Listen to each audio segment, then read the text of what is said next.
ವೈದ್ಯರ ನಿರ್ಲಕ್ಷ್ಯಕ್ಕೆ ಬಾಣಂತಿ ಬಲಿ. ಆಸ್ಪತ್ರೆ ಎದುರು ಸಂಬಂಧಿಕರ ಆಕ್ರೋಶ, ಹೈಡ್ರಾಮಾ.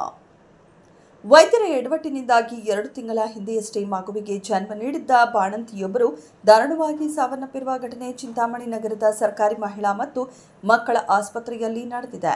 ಚಿಂತಾಮಣಿ ತಾಲೂಕಿನ ಬಟ್ಲಹಳ್ಳಿ ಗ್ರಾಮದ ಓಬಳೇಶ್ ಎಂಬುವರ ಪತ್ನಿ ನರ್ಮದಾ ಮೃತಪಟ್ಟ ದುರ್ದೈವಿ.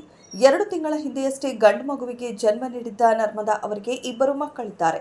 ಇತ್ತೀಚೆಗೆ ಕುಟುಂಬ ನಿಯಂತ್ರಣ ಶಸ್ತ್ರಚಿಕಿತ್ಸೆಗೆ ಒಳಗಾಗಿದ್ದ ಅವರು 2 ದಿನಗಳ ಹಿಂದೆಯಷ್ಟೇ ಆಸ್ಪತ್ರೆಯಿಂದ ಬಿಡುಗಡೆಯಾಗಿದ್ದರು. ಆದರೆ ಶಸ್ತ್ರಚಿಕಿತ್ಸೆಯಾದ ಜಾಗದಲ್ಲಿ ಅತಿಯಾದ ನೋವು ಕಾಣಿಸಿಕೊಂಡ ಹಿನ್ನೆಲೆಯಲ್ಲಿ ಶನಿವಾರ ರಾತ್ರಿ ಮತ್ತೆ ಆಸ್ಪತ್ರೆಗೆ ದಾಖಲಾಗಿದ್ದರು. ಆದರೆ ಚಿಕಿತ್ಸೆ ಫಲಕಾರಿಯಾಗದೆ ಆಸ್ಪತ್ರೆಯಲ್ಲೇ ಸಾವನ್ನಪ್ಪಿದ್ದಾರೆ.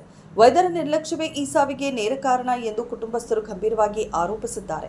ವೈದ್ಯರ ಬೇಜವಾಬ್ದಾರಿತನದಿಂದಲೇ ನರ್ಮದಾ ಮೃತಪಟ್ಟಿದ್ದಾರೆ ಎಂದು ಆಕ್ರೋಶಗೊಂಡ ಪೋಷಕರು ಮತ್ತು ಗ್ರಾಮಸ್ಥರು ಮೃತದೇಹವನ್ನು ಆಸ್ಪತ್ರೆಯ ಮುಂದಿಟ್ಟು ತಡರಾತ್ರಿಯಿಡೀ ಪ್ರತಿಭಟನೆ ನಡೆಸಿದರು. ಸಂಬಂಧಪಟ್ಟ ವೈದ್ಯರು ಸ್ಥಳಕ್ಕೆ ಬಾರದೇ ಇರುವುದು ಆಕ್ರೋಶಕ್ಕೆ ಮತ್ತಷ್ಟು ತುಪ್ಪ ಸುರಿದಂತಾಗಿದೆ. ಉನ್ನತ ಶಿಕ್ಷಣ ಸಚಿವ ಡಾಕ್ಟರ್ ಎಂಸಿ ಸುಧಾಕರ್ ಅವರು ತವರು ಕ್ಷೇತ್ರದಲ್ಲೇ ಇಂತಹ ಘಟನೆ ನಡೆದಿರುವುದು ಸಾರ್ವಜನಿಕರ ಆಕ್ರೋಶಕ್ಕೆ ಕಾರಣವಾಗಿದೆ. 2 ಹಸುಗೋಸುಗಳನ್ನು ಬಿಟ್ಟು ತಾಯಿ ಸಾವನ್ನಪ್ಪಿರುವುದು ಗ್ರಾಮದಲ್ಲಿ ಶೋಕ ಸಾಗರ ಮೂಡಿಸಿದೆ. ನ್ಯಾಯ ಸಿಗುವವರೆಗೆ ಹೋರಾಟ ಮುಂದುವರಿಸುವುದಾಗಿ ಮೃತರ ಕುಟುಂಬಸ್ಥರು ಎಚ್ಚರಿಸಿದ್ದಾರೆ.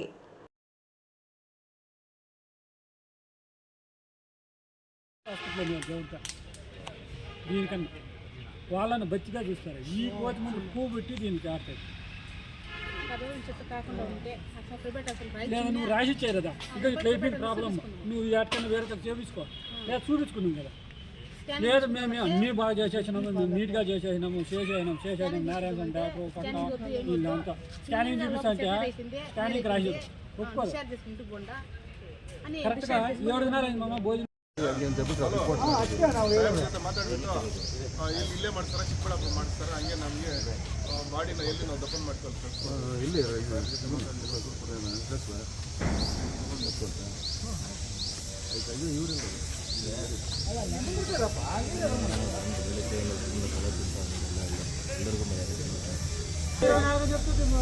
23వ తారీఖు వచ్చింది.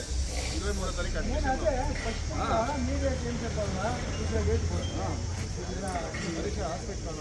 ఇట్లా వాళ్ళు డేటా పెట్టిగా చేసిరే ప్రాణ నష్టం జరిగింది, మాకు అన్యాయం జరిగింది, మాకు న్యాయం చేయండి. ఒకే మాట అంతా చెప్పాల్సింది.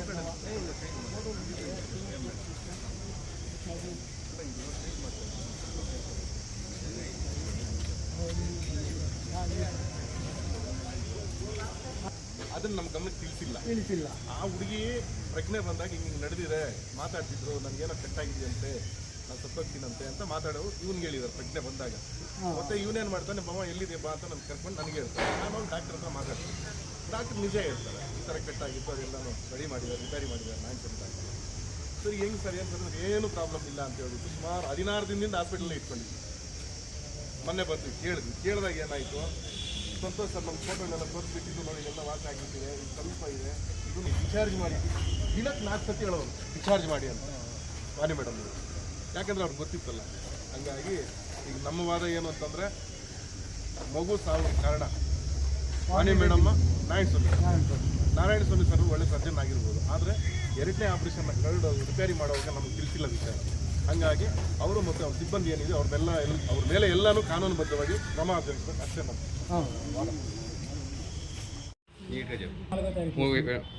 4ನೇ ತಾರೀಕು ಬಂದಿಲ್ಲ. ಆಪ್ರೇಷನ್ 6 ಗಂಟೆಗಿತ್ತು. ನಮ್ಮದು 2ನೇದು ಆಪ್ರೇಷನ್ ಇದೇ ಹಾಸ್ಪಿಟ್ಲ್. 2ನೇದಾಗಿ 4ನೇದು ಮಾಡಿರೋದು ಆಪ್ರೇಷನ್ಗೆ ಬಂದಾಗ ದೊಡ್ಡ ಆಪ್ರೇಷನ್ ಅಂತ ಮಾಡ್ಯಾವ. ದೊಡ್ಡ ಆಪ್ರೇಷನ್ ಅಂತ ಮಾಡಿ ಇಲ್ಲೆಲ್ಲ ತೂಚಕ್ಕೆ ಎಲ್ಲ ಇಟ್ಟಿದ್ದಾರೆ. ಮತ್ತು ಇದು ಏನಪ್ಪ ಅಂತ ಆಯಿತಾ. ಮತ್ತು ಮನೆಗೆ 14 ಬಂದಿದೆ. 6 ಗಂಟೆಗೆ ಆಪ್ರೇಷನ್. 6 ಗಂಟೆಗೆ ಬಂದಾಗ 2ನೇದು ಆಪ್ರೇಷನ್. ಈಗ 4ನೇದು ನಡೆಯೋದು ಆಪ್ರೇಷನ್. 4ನೇದು ಮಾಡಿದೀಗ 2 ಮಕ್ಕಳು ನನಗಾಗಿರೋ ಗಂಡು ಮಕ್ಕಳು ಆದಮೇಲೆ ಆಪ್ರೇಷನ್ ಬಂದು ಇದು ದೊಡ್ಡ ಆಪ್ರೇಷನ್ ಅಂತ ಮಾಡೋದು. ದೊಡ್ಡ ಆಪ್ರೇಷನ್ ಮಾಡಿದಾಗ ಅದು ಒಳಗೆ ಏನೋ ತೂಚಿಕ್ಕಾಗ ಹೊಟ್ಟೆಯಲ್ಲಿ ತೂಚಿಕ್ಕಾಗ ನಾರಾಯಣ ಸ್ವಾಮಿ ಡಾಕ್ಟ್ರು ಬಂದು ಎಲ್ಲ ರೆಡಿ ಮಾಡಿದ್ವಿ. ಸೂಜಿ ಎಲ್ಲ ರೆಡಿ ಮಾಡೋಣ ನಾರಾಯಣ ಸ್ವಾಮಿ ಡಾಕ್ಟ್ರು ಬಂದು. ಮತ್ತು 14 ದಿವಸ ಇಲ್ಲೇ ಇಟ್ಕೊಂಡಿದ್ವಿ. 7-8 ದಿವಸ ಊಟ ಇಲ್ಲ ತಾಯಿಗೆ. ಮಗುಗೆ ಆಗಲೇ ಎಲ್ಲಿಂದ ಬಂದಾಗ ನನ್ನ ಮೇಲೆ ಸಿಸ್ಟರ್ಗಳೆಲ್ಲ ಅವಾಜ್ ಹಾಕಿದ್ಮೇಲೆ ಮತ್ತೆ ನಾನು ಬೈದಾಗ ನಾರಾಯಣ ಸ್ವಾಮಿ ಡಾಕ್ಟ್ರ್ ಬಂದು ಮತ್ತೆ ಈ ಥರ ಎಲ್ಲ ನಾನು ಆಪ್ರೇಷನ್ ಮಾಡಿದಾಗ ವಾಣಿ ಮೇಡಮ್ ಅವರು ಕಟ್ ಮಾಡಿದರು, ನಾನೆಲ್ಲ ರೆಡಿ ಮಾಡಿದ್ದೀನಿ. ಮಾಡಿದಾಗ ರೆಡಿ ಆಗಿದ್ದಾರೆ. ಇನ್ನೂ ಒಂದು 14 ದಿವಸ ನೋಡಬೇಕಪ್ಪ ಅಂದರೆ ಊಟನೇ ಕೊಟ್ಟಿಲ್ಲ. ಎಲ್ಲ ಈ ರೀತಿ ಆಯಿತು. ಮತ್ತು ಗುರುವಾರ ಸಾಯಂಕಾಲ ಬಂದು ಎಲ್ಲ ಡಾಕ್ಟ್ರು, ಸಂತೋಷ್ ಡಾಕ್ಟ್ರು ಎಲ್ಲ ಸ್ಟಾಫ್ ಎಲ್ಲ ಬಂದು ಮಾತಾಡಿ ಎಲ್ಲ ಆರಾಮಾಗೈತಪ್ಪ, ಎಲ್ಲ ಫೋಟೋ ನೋಡು, ಎಲ್ಲ ವಾಸಿ ಆಗಿದೆ, ಈಗ ಕರ್ಕೊಂಡು ಹೋಗ್ಬೋದು. ನಾನು ಸಾಯಂಕಾಲ ಹಿಂಗೆ ಸ್ನಾನ ಮಾಡಿಲ್ಲ, 15 ದಿವಸ ಮೇಲೆ ಆಗಿತ್ತು ಸ್ನಾನ ಮಾಡಿಲ್ಲ. ನಾನು ಕರ್ಕೊಂಡು ಹೋದೆ. ಮತ್ತು ರಾತ್ರಿ ಭಾನುವಾರ ರಾತ್ರಿ ಏನಾಯ್ತಂತೆ, ಸೊಂಟ ನೋವ್ತಾಯ್ತಂತೆ. ಮತ್ತು ಹಾಸ್ಪಿಟ್ಲಿಗೆ ಬಂದಿಲ್ಲ. ಹಾಸ್ಪಿಟ್ಲಲ್ಲಿ ಒಳಗೆ ಹೋಗಿ ತೀರೋಯ್ತು. ಇದು ಆಪ್ರೇಷನ್ ಮಾಡವ್ರೆ. ಅದರಲ್ಲಿ ಏನು ಮಾಡಿದ್ರು ಗೊತ್ತಿಲ್ಲ. ಆಪ್ರೇಷನ್ ಮಾಡವ್ರೆ. ಇದೆಲ್ಲ ಹೇಳ್ತಾವ ಇಲ್ಲೊಂದು ಮಾಡವ್ರೆ.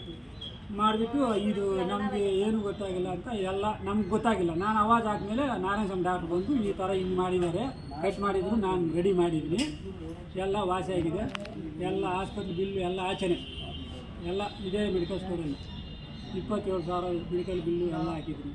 ಇಟ್ಕೊಂಡು ಬಂದು ಎಲ್ಲ ನಂದೆ ಸ್ವಂತ. ಇವರಿಂದ ಏನು ಕೊಟ್ಟಿಲ್ಲ. ಗ್ಲುಕೋಸ್ ಬಾಟ್ಲು ಕೂಡ ಕೊಟ್ಟಿಲ್ಲ. ಆ ಥರ ನಮ್ಗೆ ಇಲ್ಲಿ ಫಸ್ಟ್ ಆಪರೇಷನ್ ಯಾವುದು ನಾರ್ಮಲ್ ಡೆಲಿವರಿ, ಉದ್ಯಾನಲ್ಲಿ ನಾರ್ಮಲ್ ಡೆಲಿವರಿ ಅಷ್ಟೇ. ಎಲ್ಲ 2 ಮಕ್ಕಳು ನಾರ್ಮಲ್ ಡೆಲಿವರಿ. ಈಗ ನ್ಯಾಯ ಬೇಕು ನಮ್ಗೆ. ನಮ್ಮ ಹೆಂಡತಿ ತೀರೋಗಿದೆ, 24 ವರ್ಷ ಅಷ್ಟೇ ತೀರೋಗಿದೆ.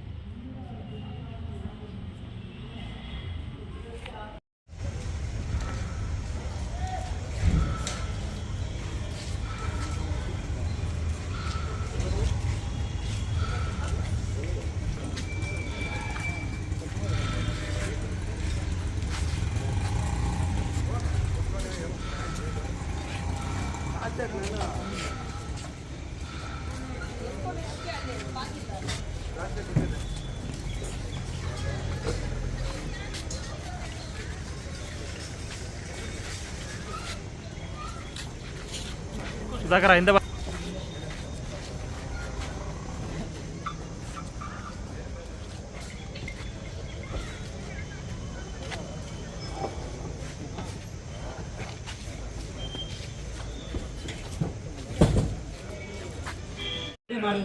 ಸರ್ಜನ್ ಡಾಕ್ಟ್ರು ಅವ್ರೇನು ಮಾಡಿದ್ರು ಸರ್? ಮತ್ತೆ ಇವರು ಅವ್ರ ಯಜಮಾನ್ರು ಏಕೆ ಊಟ ಕೊಡಲಿಲ್ಲ, ಏನಾಗಿದೆ? ನಾರಾಯಣ ಡಾಕ್ಟರ್ ಹೇಳಿರೋದು. ನಾರಾಯಣ ಸ್ವಾಮಿ ಡಾಕ್ಟರ್ ಏನು ಹೇಳಿದ್ರು? ಹಿಂಗೆ ಪ್ರಾಬ್ಲಮ್ ಆಗಿದೆ, ಕರಿ ಕಟ್ ಮಾಡಿದ್ದಾರೆ, ಊಟ ತಿನ್ನ ಕರಿ ಕಟ್ ಮಾಡಿದ್ದಾರೆ, ಅನ್ನನಾಳನ್ನ ಕಟ್ ಮಾಡಿದ್ದಾರೆ ಅಂತ. ಕರಳು ಅಂತ ಹೇಳಿದ್ರೆ ಅನ್ನನಾಳದ್ದು ಕರಳು, ಅನ್ನಲದ್ದು ಕಟ್ ಅದು ಮಾಡಿದ್ದಾರೆ. ಕಟ್ ಮಾಡಿಬಿಟ್ಟಿದ್ದಾರೆ. ಮತ್ತೆ ಅದನ್ನ ಅವ್ರ ಕೈಲಿ ಆಗ್ದಿರ ಅವ್ರು ಹೇಳ್ದಿರ ನಿಮಗೆ ಈ ತರ ಮಾಡ್ತಾ ಇದ್ದಾರೆ. ಡಾಕ್ಟ್ರು ಕಟ್ ಮಾಡಿದ್ದಾರೆ. ನಮ್ಮನ್ನ ಕರ್ಕೊಂಡೋಗಿ ನಾನು ಪೈಪ್ ಹಾಕಿ ಜೈಂಟ್ ಹಾಕಿದ್ದೀನಿ ಅಂತ ಅವರು ಮತ್ತೆ ಅದನ್ನ ಅನ್ನನಾಳನ್ನ ಮತ್ತೆ ಜೀವನ ಮಾಡಿ ಮತ್ತೆ ಆಪರೇಷನ್ ಮಾಡಿದ್ವಿ ಅಂತ ಹೇಳ್ಬಿಟ್ಟು ಅವರು ನಾರಾಯಣ ಸ್ವಾಮಿ ಸರ್ಜ್ ಆಗೋಗ್ಬಿಟ್ಟಿತ್ತು ಪೇಷಂಟ್. ಬಾಟ್ಲೆಲ್ಲ ಆಗ್ತಾಯಿದೆ, ಸೀರಿಯಸ್ ಆಗಿತ್ತು. ಸ್ಟಾರ್ಟಿಂಗ್ ಇಂದ ಸರ್ ನಮ್ದು ಬಟ್ಲಲ್ಲಿ ಈಕೆ ಏನಾಗಬೇಕು ನಿಮಗೆ? ತಂಗಿ ಆಗ್ಬೇಕು. ಇವರಿಂದ ಯಾವಾಗ ಅಡ್ಮಿಟ್ ಮಾಡಿದ್ರಿ ನೀವು? ಸರ್ 24 ತಾರೀಕು. ಏನಕ್ಕೆ ಮಾಡಿದ್ರಿ? ಮಕ್ಕಳಾಗ್ದಿರ ಆಪರೇಷನ್ ಮಾಡಿದ್ವಿ. ಮಕ್ಕಳು ಅಂದ್ರೆ ಟ್ಯೂಬ್ಯಾಕ್ಟಮಿ ವ್ಯಾಸಾಕ್ಟಮಿ ನಿಮ್ಗೆ ಗೊತ್ತಿಲ್ಲ ಏನು ಅಂತ. ಸಂತಾನ ಹರಣ ಚಿಕಿತ್ಸೆ ಅಂತ ಹೇಳ್ತಾರೆ ಅದನ್ನು. ಅದನ್ನ ಲೇಸರ್ ಕೈ ಆಪರೇಷನ್ ಮಾಡಿದ್ರು ಇವರಿಗೆ. ಆ ಕೈ ಆಪರೇಷನ್ ಮಾಡಿದ್ದು ಯಾವಾಗಮ್ಮ? 24 ತಾರೀಕು. 24 ತಾರೀಕಿಂದ ಇವ್ರು ಆರಾಮಾಗಿದ್ದೀರಾ? ಸರ್ ಆರಾಮಾಗಿಲ್ಲ. ಏನಾಗ್ತಾ ಇತ್ತು ಅವ್ರಿಗೆ ತೊಂದರೆ? ಸರ್ ಏನು ಊಟ ಕೊಡ್ತಾ ಇಲ್ಲ, ಹಾಲು ಬರ್ಲಿಲ್ಲ, ಅವ್ರೇನು ಹೊಟ್ಟೆಲಿ ಇನ್ಫೆಕ್ಷನ್ ಆಗಿದೆ ಅಂತ ಏನು ಊಟ ಕೊಡ್ಬೇಡ ಅಂತ. ಊಟ ಕೊಡ್ತಾ ಇಲ್ಲ. ಊಟ ಕೊಡ್ಲಿಲ್ಲ ಅಂತ ಎಷ್ಟು ದಿವಸ ಆಯ್ತು ಹೇಳಿದ್ ನಿಮಗೆ? ಅವ್ರು ಎಷ್ಟು ದಿವಸದಿಂದ ಅವ್ರನ್ನ ಉಪವಾಸ ಇಟ್ಬಿಟ್ರು? ಸರ್ 7 ಡೇಸ್ ಗ್ಲೂಕೋಸ್ ಅಲ್ಲಿ ಆಗ್ತಾ ಇದ್ರ? ಗ್ಲೂಕೋಸ್ ಇಂಜೆಕ್ಷನ್ಸ್ ಅದೇನನ್ನ ಇದ್ರು ಕೊಡ್ತಾ ಇದ್ರು. ಅವ್ರು ಕೊಡ್ತಾ ಇಲ್ಲ, ನಾನು ಇಲ್ಲಿ ತಗೊಂಡು ಬಂದು ಎಲ್ಲ ಪ್ರೈವೇಟ್ ಹಾಸ್ಪಿಟಲ್. ಅಂದ್ರೆ ನಿಮಗೆ ಇವ್ರು ಗೌರ್ಮೆಂಟ್ ಅವರು ಪ್ರೊವೈಡ್ ಏನೋ ಮಾಡ್ತಾ ಇಲ್ಲ, ಎಲ್ಲ ನೀವು ಲೋಕಲ್ ಪರ್ಚೇಸ್ ಮಾಡ್ಕೊಂಡು ಆ ಅಮ್ಮನಿಗೆ ನೀವು ಹಾಕ್ತಾ ಇದ್ರು. ಅವ್ರು ಬರ್ಕೊಟ್ಟೆ ನಾವು ಆಚೆ ತಗೊಂಡು ಹೋಗಿ ಅಲ್ಲಿ ಕೊಡ್ತಾ ಇದ್ರು.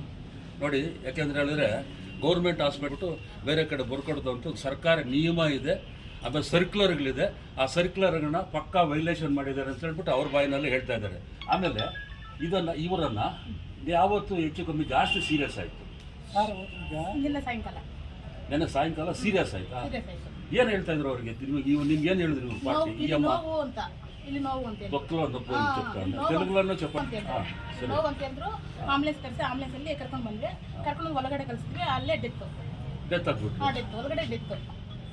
ಆಪರೇಷನ್ ಮಾಡುವಾಗ ಮತ್ತೆ ನಿಮಗೆ ಯಾರಾದ್ರೂ ಕರೆದು ಅವತ್ತೇ ಏನಾದ್ರು ಅವತ್ತು ಹೇಳಿದ್ರು ಸರ್ 7 days ಎಲ್ಲೇ ಇಲ್ಲ ನಮ್ಗೆ ಏನಿಲ್ಲ ಹೊಟ್ಟೆಲಿ ಇನ್ಫೆಕ್ಷನ್ ಅಂತ ಹೇಳಿದ್ರೇನೆ ಇನ್ಫೆಕ್ಷನ್ ಅಂತ ಇನ್ಫೆಕ್ಷನ್ ಹೇಳ್ತಾರೆ ಅಂತ ಹೇಳಿದ್ರು ಮತ್ತೆ ಅವ್ರು ಕೊಟ್ಟಿರೋ ಸ್ಟ್ರಿಪ್ಸ್ ಎಲ್ಲ ಇದೆಯಲ್ಲ ನಿಮ್ಮ ಹತ್ರ ಪ್ರಿಸ್ಕ್ರಿಪ್ಷನ್ ಎಲ್ಲಿದೆ ಅದು ತಗೋಬೇಕು ನೀವು ಹೋಗಿ ಯಾರಾದ್ರೂ ಕಳಿಸಿ ತಗೊಂಡು ಇನ್ಫೆಕ್ಷನ್ ಅಂತ ಹೇಳಿದ್ರು ಮತ್ತೆ ಅದೇನು ಅಂತ ಇನ್ಫೆಕ್ಷನ್ ಏನಕ್ಕೆ ಏನಕ್ಕೋಸ್ಕರ ನೀವೆಲ್ಲ ಎಲ್ಲಿ ತಗೊಳ್ತಾ ಇದ್ರಿ ಮಾತ್ರೆಗಳು ಸರ್ ನಾನು ಮುದ್ದೇನಲ್ಲಿ ಅಲ್ಲಲ್ಲ ನೀವು ಈಗ ನಾನು ಏನ್ ಇದೇ ಮೆಡಿಕಲ್ ಶಾಪಲ್ಲಿ ತಗೊಂಡ್ ಬರ್ತಾ ಇದನ್ನು ಅಲ್ಲಿ ಇದ್ದೀರಾ ತಗೊಂಡ್ ಬರ್ತಾ ಇದ್ದೀರಾ ನಿಮಗೆ ನೋಡಿದ ವೈದ್ಯಾಧಿಕಾರಿ ಯಾರು ವಾಣಿ ವಾಣಿ ರೆಡ್ಡಿ ಅವರೇ ನೋಡ್ತಾ ಇದ್ದೀರಾ ಅವತ್ತಿಂದ ಮೊದಲಿಂದಾನು ಆಪರೇಷನ್ ಆಪರೇಷನ್ ಅಲ್ಲ ಮೊದಲು ಈಗ